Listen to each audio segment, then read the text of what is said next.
জাপানের বিপক্ষে round of 32-তে প্রথমার্ধ শেষেই অস্বস্তি নিয়ে মাঠ ছাড়েন লুকাস পাকেতা। ব্রাজিলের ফুটবল ফেডারেশন নিশ্চিত করেছে স্ক্যানে এই মিডফিল্ডারের বা উরুর পেশিতে চোট ধরা পড়েছে। গ্রেড ট্যুর এই ইনজুরি থেকে সেরে উঠতে সময় লাগতে পারে 1 মাসের মতো, আর তাতে রাউন্ড অফ 16-এর ম্যাচ থেকে ছিটকে গেলেন 28 বছর বয়সী এই তারকা। রোববার নিউ জার্সিতে শেষ 16 ম্যাচে নরওয়ের বিপক্ষে মাঠে নামবে 5 বারের বিশ্ব চ্যাম্পিয়নরা।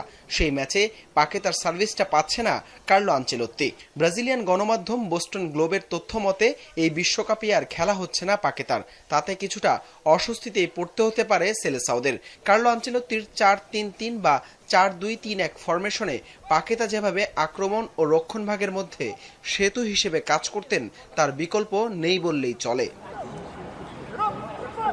স্কোয়াডে ব্যাকআপ মিডফিল্ডার হিসেবে আছেন ফ্যাবিনিও ও দানিলো সান্তোস।